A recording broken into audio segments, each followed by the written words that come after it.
Pamela, en clases pasadas hemos hablado de los profesionales tienen que tener como una forma T, que es como que tener un tema específico o vertical, así, una ciencia donde un conocimiento específico duro, donde tengan como más herramientas que el resto, o no sé, como algo bien a donde poder sentarse.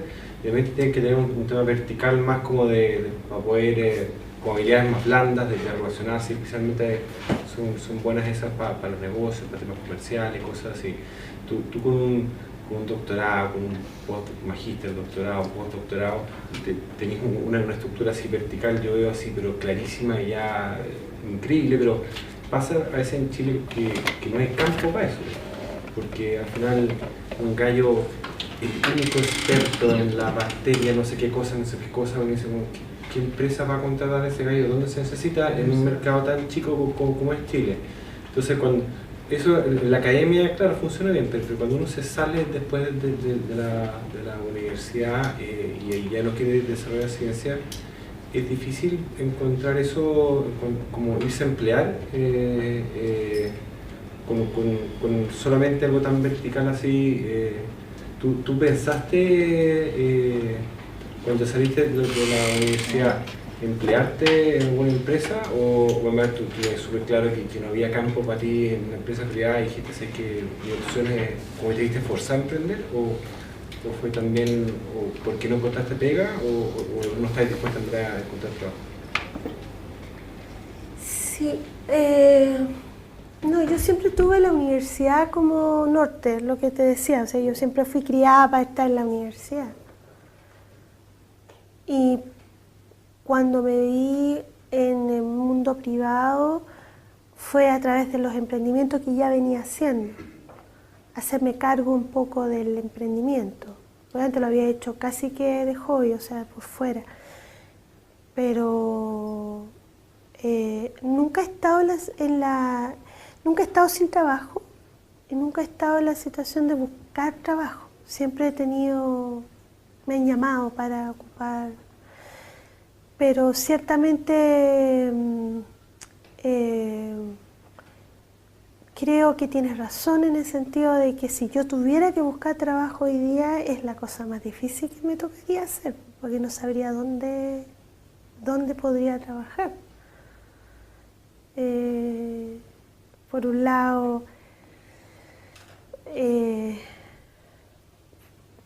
claro, esto de desarrollar conocimiento es algo que tienes que hacer solo con un laboratorio, en mi caso.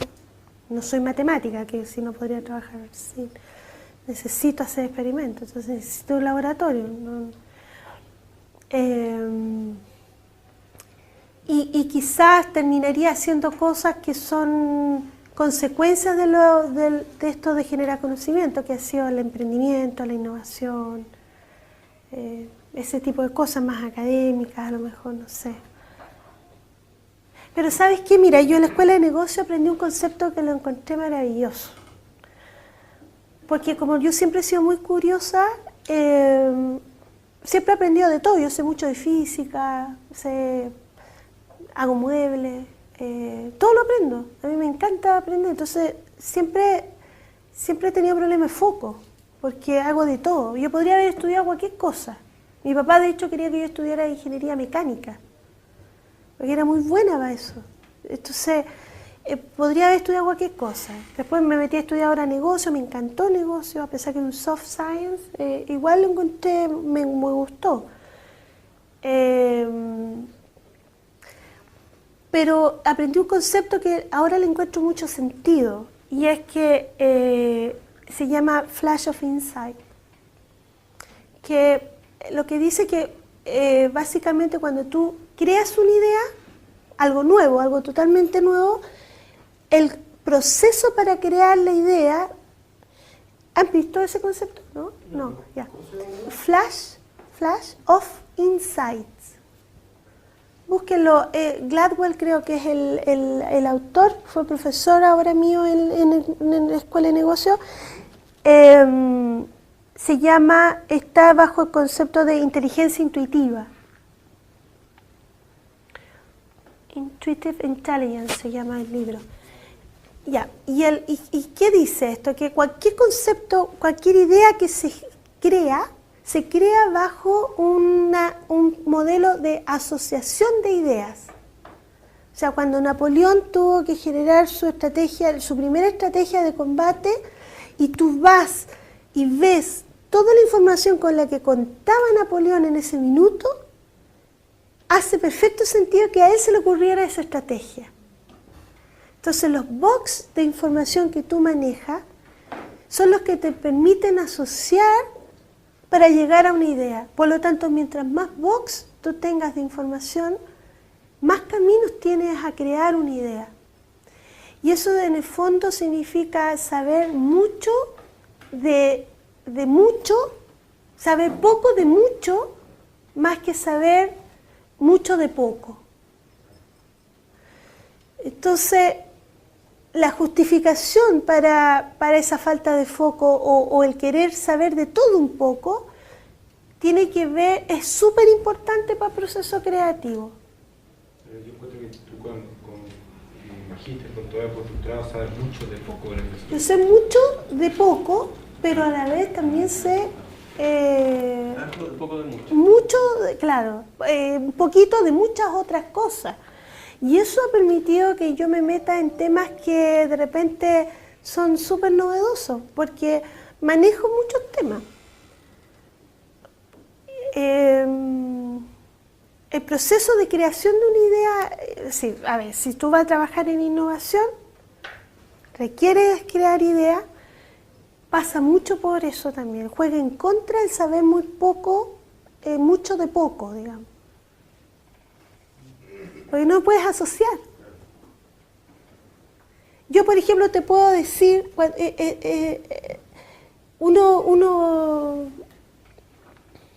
no sé, de repente tú vas, por ejemplo, tú dices, mira, en esto se basó tal persona para crear esto.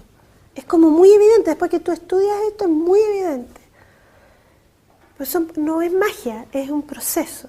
Y ese proceso yo creo que si uno se dedicara a cultivarlo, de hecho el libro habla de que se puede hacer una metodología hoy día para en tu empresa poder aplicarlo.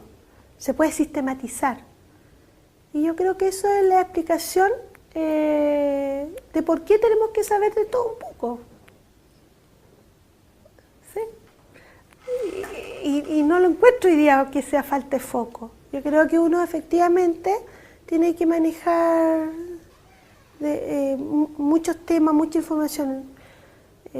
Y eso te va a ver, en algún minuto vas a tener un flash of insight, vas a tener una idea que es nueva, que nunca a nadie se le ha ocurrido. Todo el mundo me pregunta a mí todos los días, y si esto es tan nuevo y esto es tan importante, ¿por qué no se le ocurrió a alguien más?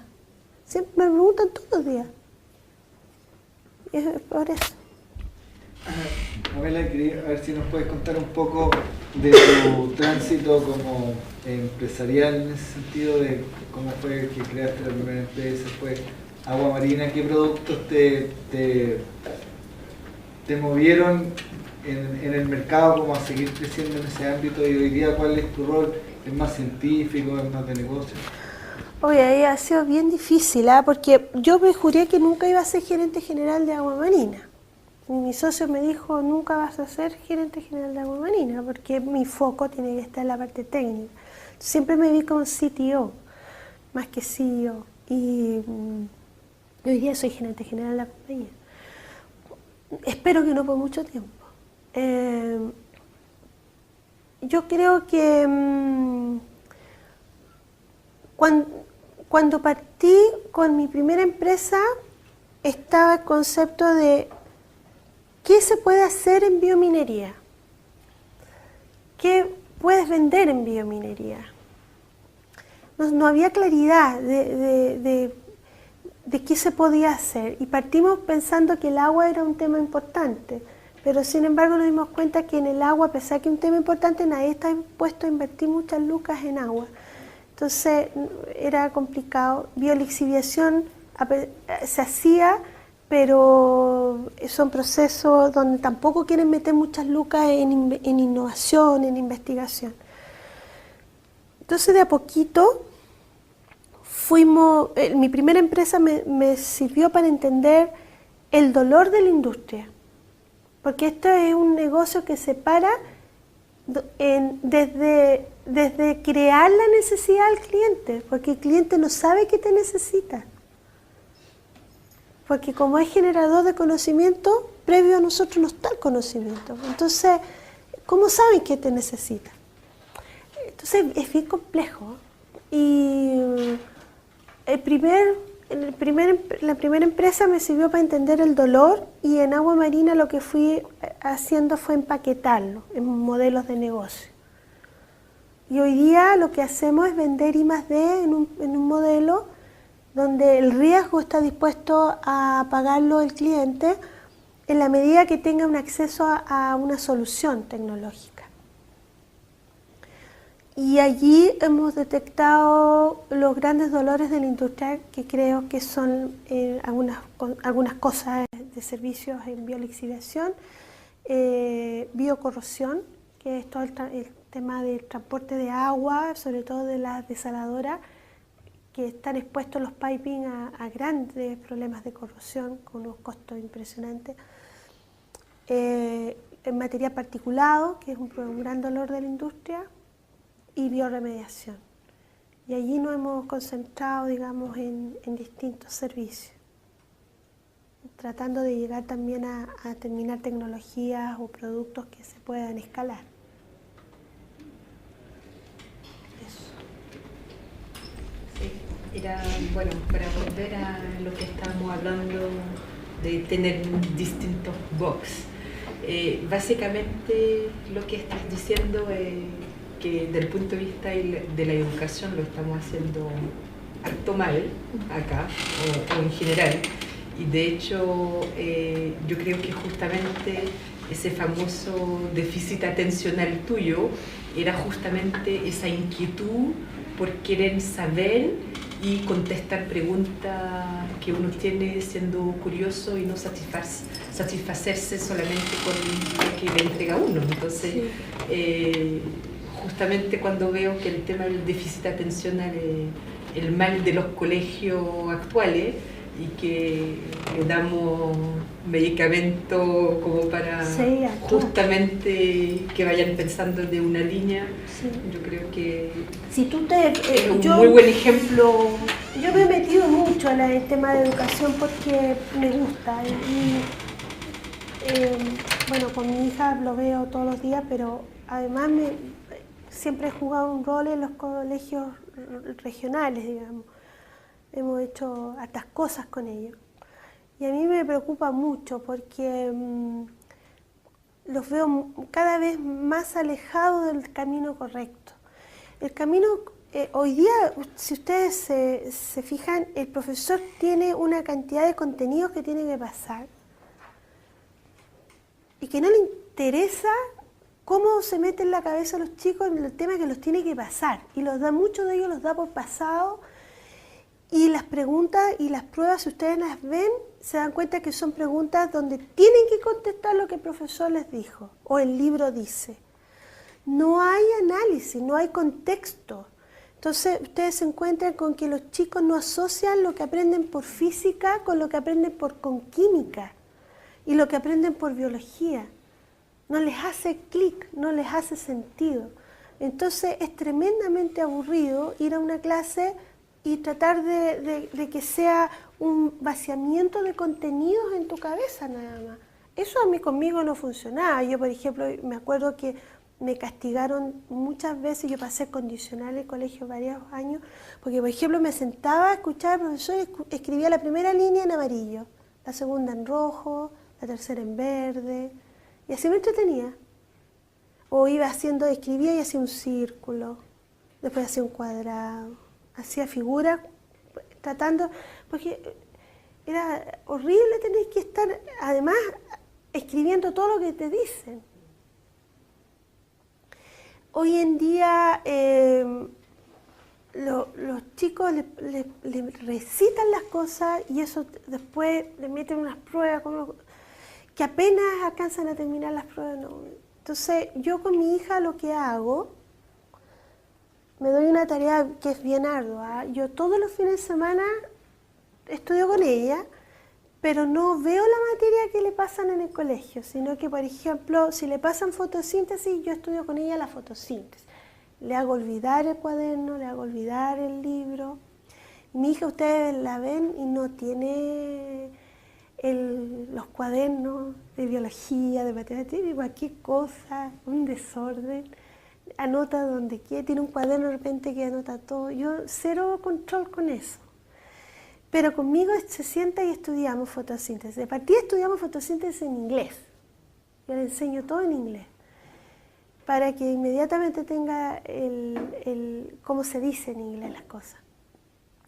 Y lo segundo es que vemos los contextos de cómo ocurren los fenómenos, dónde están, qué sé yo. Y a mí me basta una tarde con ella para analizar esos temas, para que ella se le abra así la mente y ya entienda por qué le pasaron esto en química, por qué le pasaron esto en física. ¿Te fijas? A los chicos hoy día, por ejemplo, la mía está en primero medio y le pasaron números cuánticos. Y se tienen que aprender los números cuánticos y todas las propiedades de los números cuánticos. Pero anda a preguntarle para qué le sirve un número cuántico. No tiene idea por qué le pasaron un número cuántico. O en historia, fíjense que me pasó a mí que el profesor le enseñó la revolución del 29, toda esta crisis mundial asociada con las guerras, qué sé yo, y le digo yo a la gorda, todo nace en un problema de la bolsa, como sigue siendo hoy en día, y le digo yo a la gorda, ¿tú sabes qué se vende en la bolsa? No, dice. O sea, le pasaron todo el problema a la bolsa sin entender qué se vende en la bolsa. Y le digo yo, ¿y sabe lo que es especular? Tampoco. Pero pregúntale las causas de la depresión del 29. ¿De qué te sirve eso? No te sirve de nada, porque eso se olvida. Pero entender lo que es especular, entender por qué yo quiero llegar a la bolsa, por qué hay que llevar una empresa al Nasdaq, porque eso, ahí está el conocimiento. Entonces hay un problema vamos en el camino contrario, creo yo. Lamentablemente. Y yo hago lo que puedo hacer nomás, porque es tratar de a mi hija mostrarle un camino distinto.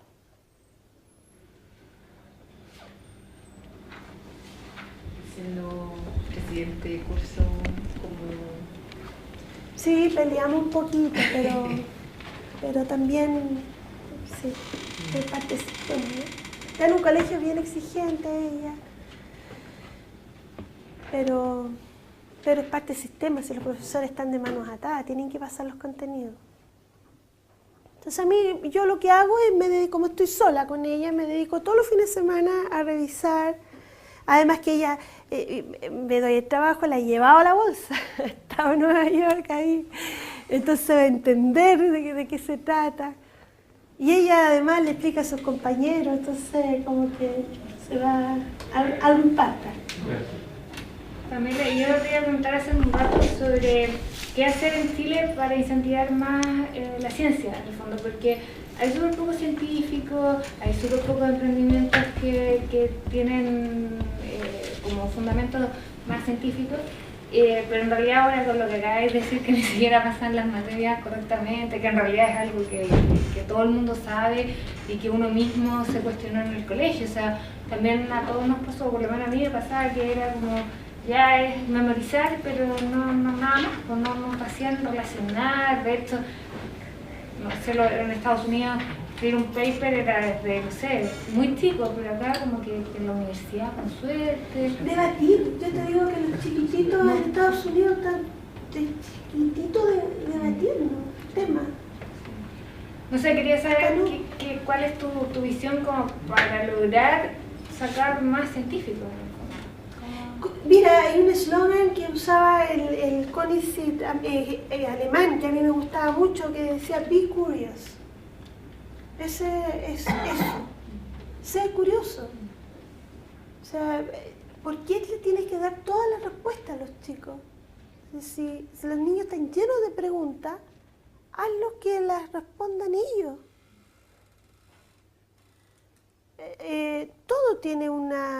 Todo tú lo puedes experimentar. Yo me acuerdo cuando tenía 14 años, me aburría mucho en la casa, entonces la profesora de física me pasó un libro, hice todos los experimentos del libro de física en la casa. Para poder hacerlo, mi papá me enseñó a soldar, me tuvo que poner un mesón con herramientas especiales para poder soldar, para poder armar los circuitos, hacer bobinas, para hacer el libro de experimentos. Y me acuerdo que una de las cosas que hice, que incluso filmaron un video en el colegio, que todavía lo paso, hice una ampolleta. Oye, hacer una ampolleta es lo más fácil que hay. Y con una virutilla, un alambre, tú lo enrollas, lo pones en 2 clips, en un corcho, y ese corcho va dentro de una botella. Entonces tú lo enciendes con una pila. Y no dura nada, porque como tiene oxígeno. Entonces, todo el concepto eléctrico, si tú se lo enseñas haciendo las cosas, cambia totalmente el querer entender las cosas, los fenómenos. Si al final es eso, el generar conocimiento es pararte frente a un tema y tratar de entender. Nosotros todo lo damos por entendido, todo, no nos cuestionamos nada. Entonces, eso falta, yo creo, que estimularlo. Cuando tú estimulas eso en un niño, el niño no tiene por dónde perderse, o sea, va a ser científico. Todo lo va a querer explicar, sabe cómo funcionan las cosas. Mi hija, por ejemplo, cuando entró la puse en sala cuna, todos los papás estaban pero fascinados con que los niños, oye, la mía tiene 1 año y medio y ya aprende el computador, y lo aprende sola. Después el otro, oye, la mía, no, 2 años y juega a esto y baja esto solo, son súper orgullosos los papás. Pasan 10 años, yo a la mía nunca le pasé un computador, nunca. Mi mamá un día llorando me pidió que le comprara un computador, porque la pobre niña, ¿cómo no iba a tener computador? La Sofi tiene una habilidad. Un día llegué, estaba llorando mi mamá porque ella se había hecho el teclado con hojas de papel, tecla por tecla, un monitor, y cambiaba las láminas porque se pasaba la película. Todo eso lo hizo ella con 6 años. Y mi mamá llorando, que mira lo que hace la niña, todo porque no le compraba un computador, qué sé yo. Y yo lo encontraba eso fantástico, que tuviera la habilidad de hacer eso, lo encontraba extraordinario. Y pasaron 10 años y todos los papás que eran pero orgullosísimos de que sus niños aprendían, que no eran atacados. Oh, no hay qué hacer con el Pedrito porque este cabrón porquería. Les digo, tiene que hacer deporte, no crece, está blanco. No quiere hacer deporte, no quiere hacer acá. Pero sí, ¿cómo? O sea, 10 años tú le has estado diciendo que, ¡ay, pero extraordinario! Al amigo que llega a la casa, extraordinario, estimulando esto, y de un día para otro eso es algo malo. Sale de tu pieza, pero ¿cómo va a estar ahí? ¿Y dónde queda tu coherencia? Si tú toda la vida se lo alabaste, hoy día no se lo podés criticar. Y no, hoy día es un problema. El niño no hace deporte, el niño no, puro juego nomás. Entonces tú decís, algo está mal ahí. Entonces, a mí esa cuestión me hacía ruido, pero para variar era como ir contra la corriente, porque todo el mundo hablaba del Wii, de los juegos, de esto, otro. Yo a la mía nunca le compré nada, porque tú las tecnologías las incorporas así, se demoran así los niños. Entonces, ¿para qué adelantarlos en algo que todavía les falta tanto? Los japoneses, por ejemplo, las matemáticas, que son balazos los japoneses por matemáticas. Para que ustedes se den una idea, ellos cuando dieron becas para Chile, nadie pasó nunca la prueba de matemática para entrar a la universidad en Japón, para pregrado. Son pero súper exigentes. Pero los gallos están así las cosas y aprenden la matemática a través del origami. Porque cuando tu papel lo divides por la mitad, por el octavo, estás aprendiendo las raciones. Estás entendiendo el espacio, las divisiones. la suma, la resta, la división, eso se incorpora de las manos. La proporcionalidad está en las manos. Entonces, si tú a los niños no los dejas hacer, no los dejas experimentar, vas a tener usuarios de tecnología, nada más que eso, no creadores de tecnología. Entonces después no le pases la cuenta. O sea, si tú quieres crear usuarios de tecnología, fantástico, pero después no, a los 14 años no le pases la cuenta de que quieres que hagan otra cosa. Pasa mucho en los colegios que enseñan computación, pero en realidad están enseñando cómo se manda un mail. Pero no es computación. Exacto. ¿Y para qué si eso tú lo aprendes en 2 segundos? Los niños ya. Entonces yo a mi hija recién le voy a comprar, tiene 14 años, recién ahora en diciembre le voy a regalar su primer computador. No hay internet en mi casa. Nunca tuvo tele en la habitación, pero parecía una librería. Todos los tipos de papeles, todos los tipos de tijeras, pinturas. Ella pinta a óleo, hace un montón de cosas. Hace manualidades, las ha vendido, tiene 600.000 pesos en el banco de todo lo que ella ha vendido de sus obras. Y tiene una habilidad impresionante para hacer las cosas. Estaba en primero básico y tenían que hacer los trabajos, perdón, en kinder estaba, y tenían que hacer su primera disertación. Y les dicen que elijan un animalito para hacer la presentación. Entonces, lo típico de todos los niños, el dálmata, que el oso panda, que el oso polar, y todos los papás súper metidos haciéndole la pega a los niños. Entonces unos pósters preciosos y le compran las figuritas y todo con los dálmatas, qué sé yo. Y mi hija, yo la dejo a ella que ella haga sus cosas. Como ella tiene esta biblioteca, o sea, una librería en la habitación, entonces ella se las arregla sola en realidad, con los materiales que tiene. Y ella había elegido el escarabajo. Y yo decía, pucha, todo el mundo es súper romántico con los perritos, gatitos, decía, y ella escarabajo, qué asqueroso, le digo, ya me gustan los bichos. Y ella fascinada, hizo el pelotero, todo de plastilina. Y hizo todas las figuritas con plastilina. Y la profesora estaba impactada, todo impactado, porque con una habilidad, una motricidad fina. Pero eso no es de un día para otro. Eso es estar, que cada vez que está aburrida está haciendo algo manual, porque es la única forma que se entretenga. Y de querer conocer la naturaleza también tiene que ver con la curiosidad. Entonces, no sé, yo creo que la educación hoy día de los niños, para crear gente curiosa, tenéis que hacer un trabajo de la cuna importante en estimular esa curiosidad. Y saber un poquito de todo, po.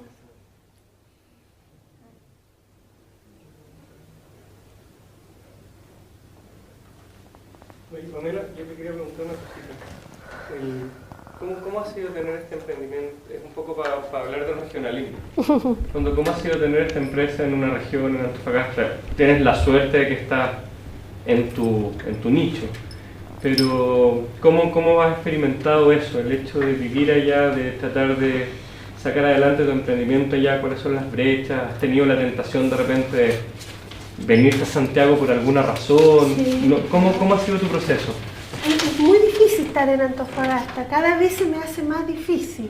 Todos mis socios están en Santiago, cuando es muy caro, nosotros tenemos un per cápita igual a Londres, pagamos precios de Nueva York en Antofagasta. Yo tengo una arriendo de $10.000 mensuales. Es impresionante lo caro que es estar en Antofagasta. Y por otro lado, tú ves que las políticas públicas que deberían estar en la región están también muy en contra de lo que estás haciendo. Entonces, hay mucho lobby que hacer, es muy agotador estar en Antofagasta. Pero por otro lado, es una estrategia que decidimos hacer para estar del lado del cliente.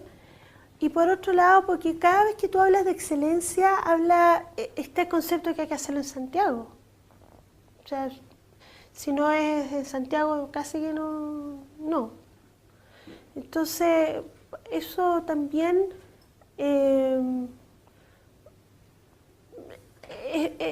hay que hacer patria, ¿te fijas? O sea, yo creo que sí podemos hacerlo con excelencia. Podemos ser efectivamente un foco de atracción de talento y estar al lado de las necesidades del cliente. Y en eso hemos tratado de abrir un nuevo camino, pero sin duda no es fácil. Imagínate, yo estoy en una región en que Migore piensa que no debe estimular la minería. O sea, y que si yo presento proyectos mineros, siente que el gobierno no debe cumplir ningún rol en eso, porque eso lo debería financiar la minería. Es súper alejado de la política pública, de lo que creo que debería hacer. No digo que todo, pero sin duda no podemos negarnos a que Chile y la región es eminentemente minera. Así es que, por otro lado, siento que hay mucho paternalismo, o sea, se dan las platas a la universidad como que es un deber darla a la universidad, no importa que el retorno de lo que se dé no sea plata perdida, digamos, porque uno sabe que hay proyectos que no han funcionado, pero los sigue financiando, como el CICITEM, por ejemplo. Y es porque hay que darle movimiento, hay que darle plata a las universidades, casi que Entonces, hay un mal concepto de competitividad, falta competitividad en la región. Yo siempre digo, ¿por qué en vez de darle todo a la universidad, por qué no apuestas una pequeña cantidad en este otro modelo? Porque este otro modelo va a hacer que esas universidades tengan que salir a mejorar un poquito más para pelear sus lucas. A todos nos hace bien. La competitividad es muy buena, nos hace ser mejores. Y eso cuesta en las regiones está como más siempre son los mismos grupos, cuesta más mover eso. Hay un estado de confort que es difícil romper. O un estado de profecía autocumplida, más que somos de región, no nos va a resultar. O un centralismo que obliga a ese estado de confort. No. Pero si la política pública está centrada, un poco lo que tú dices, los financiamientos del gobierno regional, por ley, tienen que ser entregados a instituciones públicas como universidades, y para hacer el traspaso a una institución privada hay que hacer muchos saltos. No, hoy día, por ejemplo, desde el FIC se puede. Está aprobado, hace un par de años ya. ¿Cuándo? Sí, pero no lo hace. Y como los personajes son siempre los mismos, cambia el intendente, pero los personajes en la mesa son siempre los mismos, entonces hay un tema ahí complicado. Tengo una posición distinta porque trabajé en el FIC y... Ya, pues el FIC cambió. Ahora nosotros, por ejemplo, podemos postular. ¿Como centro de investigación? Sí, privado. Sí, pero no como empresa. Sí, como empresa. Sí, soy centro de investigación privado. De hecho, soy el único centro de investigación. Porque está reconocido como centro de investigación. Sí, pero por ejemplo, si una empresa, si no fuera centro de investigación y quiere hacer una investigación, no puede. Porque la ley no lo permite. Entonces, las trabas, entre comillas, que tú dices que si bien desde la región hay un estado de confort, que yo tampoco estoy de acuerdo, porque las regiones luchan en la medida que pueden para tratar de romper con este centralismo. Pero es que no es centralismo. Y por ejemplo, en el caso a lo mejor de la región de Antofagasta, ese estado, porque la región de Antofagasta es un sistema regional de lo avanzado en Chile, pero hay otras regiones que pese a todas estas trabas han ido formando y han ido avanzando sistemáticamente en varios temas que han podido ir gatillando y abriendo nuevas oportunidades. Universidad, por ejemplo, Concepción tiene un muy buen programa que está bastante de la mano con las universidades, que está desarrollando varios temas. Las universidades se están vinculando con las empresas para desarrollar temas con financiamiento propio. O sea, al final, lo que te quiero decir yo que estoy de acuerdo en parte con tu diagnóstico y yo alabo y te aplaudo que te hayas quedado allá, porque justamente lo que le falta a las regiones es personas que empiezan a mover este tema y empiezan a destrabar esas trabas que si alguien no rompe el ruido, no rompe el status quo, Exacto. no va a ocurrir. Ahora, ojalá en Antofagasta difícil, sean muchos más, pero hay regiones que esta oportunidad la han visto y han generado mucha sinergia y mucho ruido que ha permitido que esto se vaya moviendo mucho más rápido, mucho más rápido de lo que uno pensaba. Sí, pero es muy difícil, es desgastante, sobre todo cuando no hay muchas otras empresas. Pero siempre los pioneros, la Pero lucha... Antofagasta devuelve dinero del FIC, no se alcanza a gastar toda la plata, entonces no es que sea algo controlado por el centralismo, sino que aún dándole toda la autonomía que pudiera, no hay capacidad de hacer las cosas. Por lo tanto, deberían hacer un programa en que esas capacidades se generen y a lo mejor la misma Antofagasta, con las plata que le sobra, apadrinar otras Pero regiones. no lo vas a hacer mientras tengas un estado de confort, no hay para qué hacerlo. Pero Pamela, tú estás en región, entonces el argumento de que no hay capacidad no es verdad. Yo creo que lo que es verdad es que existe una profecía autocumplida de que como somos región, nosotros no podemos hacer lo que hacen en Santiago, por muchos recursos y por muchas capacidades como tú, estando ayer. Yo creo que ahí al final es un poco el medio que Hay que creerse el cuento, a ellos les cuesta creer, a lo mejor les cuesta efectivamente cambiarse del modelo, o sea, no está la capacidad, pero aún así no quieren poner esa ficha en estos modelos distintos. Por un poco de desconfianza, somos los primeros, no lo sé. También es cierto que te castigan porque te va bien. A mí me han castigado porque ya Agua Marina ya la hizo, ¿para qué quiere más apoyo? Cuando tú quieres ser proveedor de clase mundial, entonces estás en pleno, el acompañamiento no es hasta cierto punto nomás, tiene que ser all the way, para poder efectivamente tener un caso de éxito que sea el role model, para poder copiar el modelo y que se puedan generar otras empresas en ese modelo. Y eso es un tema de visión. Y a la gente, a tus gobernantes, hay que trabajar con ellos, hay que hacer lobby, hay que convencerlos de que parte de las fichas las pongan también en estas otras. Pero cuando hace ese trabajo lo convence y ves que no trae un retorno, la gente que está de tu contraparte se la juega a concho. Sí. No, si yo no digo que sea imposible, si no estaría en Antofagasta. Pero es difícil, tú me preguntas cómo es. Ahora es difícil en todas partes, creo yo, siempre estar como pionero te cuesta el peso, digamos, de abrir el camino. Pero sí, no es un camino fácil. ¿En qué estatus estás ahora con Agua Marina y qué es lo que viene para adelante? ¿En qué etapa del emprendimiento están y cuál es tu visión como se de aquí a 2 años? Mira, estamos en una etapa, nosotros de pleno crecimiento, levantamos fondos de inversión en 2011 y ahora estamos en una nueva etapa de levantamiento de fondos.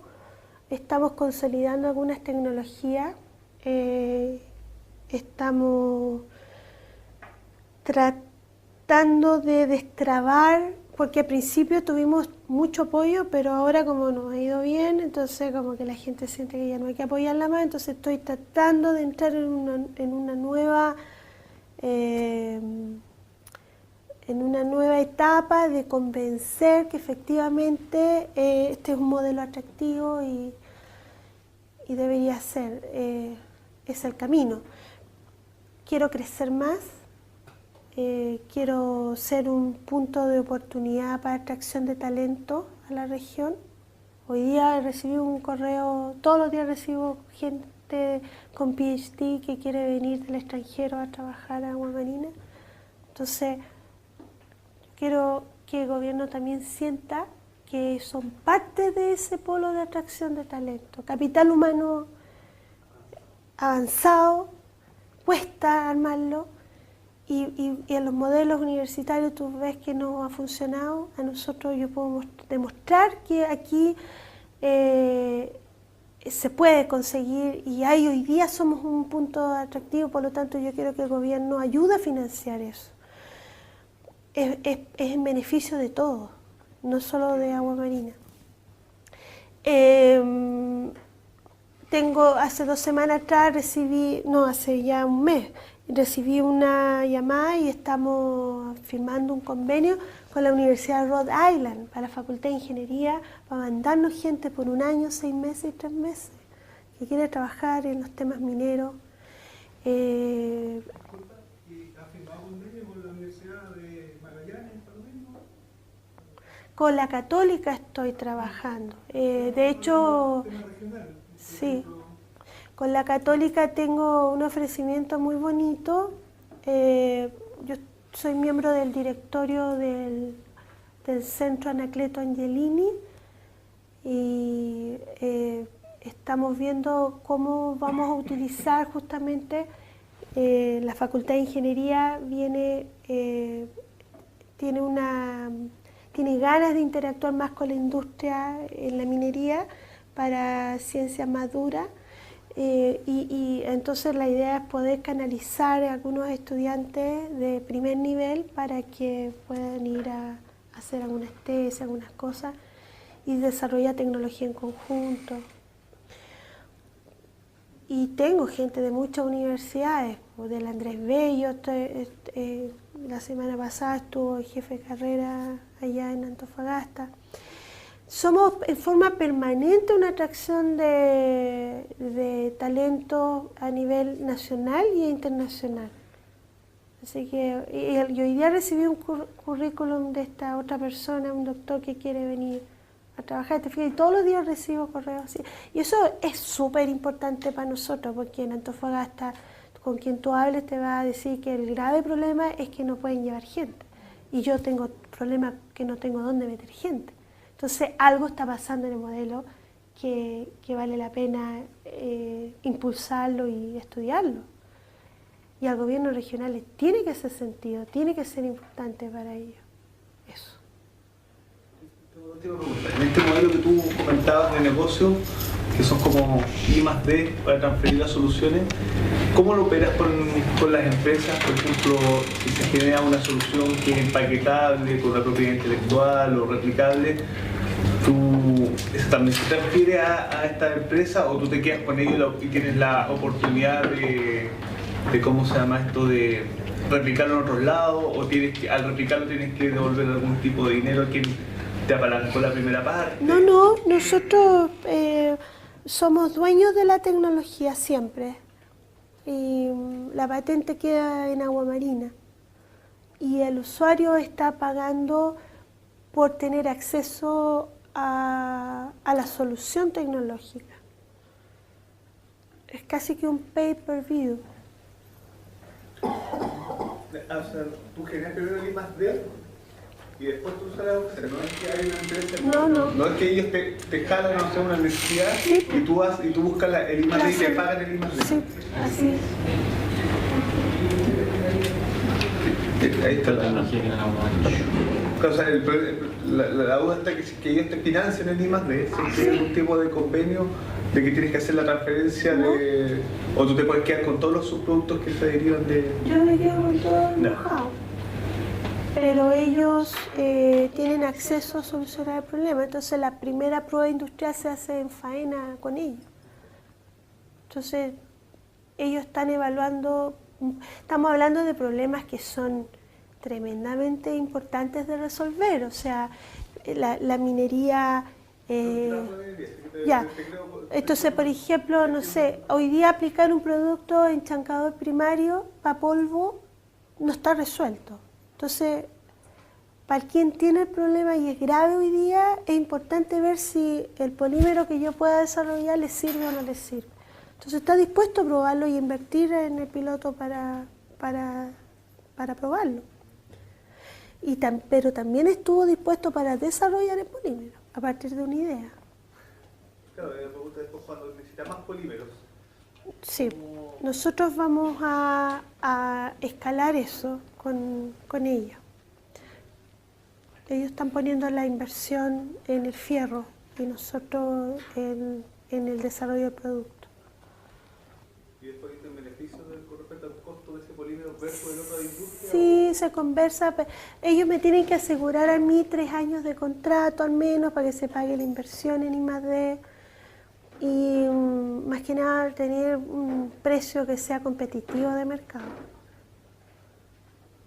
Eso.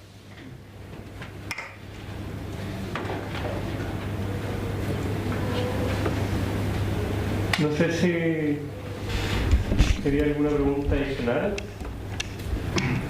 Ya no, te hemos hecho estas preguntas ahora, pero no sé si alguien quisiese hacer la última pregunta. Yo, ¿Sí? solamente, si te pudieran dar la oportunidad de volver a la universidad, que era tu sueño desde chica y entre comillas que uno, ¿qué harías para que esa universidad pasara a ser una universidad competitiva, para ser una región competitiva y para desarrollar finalmente ciencia de clase mundial? Yo, si tuviera la posibilidad de retomar, por ejemplo, mi universidad, Señora, puede hacer todos los cambios. yo me enfocaría en aquellas cosas que somos buenos, en aquellas cosas que son importantes de desarrollar en la región, que nos van a hacer únicos. Y me olvido de todo lo demás que ya existe. Y sería súper innovadora en el proceso de aprendizaje. Hoy día tú no necesitas tener un alumno todo el día sentado en una sala de clase. Entonces sería mucho más proactiva en que aprendan de una manera distinta, que sea atractivo para ellos, que sea motivante todos los días tener que ir a hacer algo a la universidad. Y por otro lado, que sea algo muy focalizado en lo que la región necesita y que seamos los número 1 en el mundo en eso. O sea, que nadie más sepa más de eso que nosotros. Y en eso súper focalizada.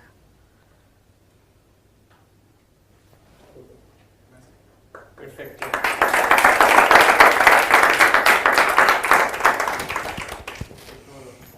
Muchas gracias, Pamela, por este excelente testimonio, yo diría, y por haber sido tan sincera con nosotros en tus explicaciones. Yo creo que calaron onda todas tus reflexiones en todos nosotros. Así que, bueno, gracias y ahora pasemos a conversar un poquito más.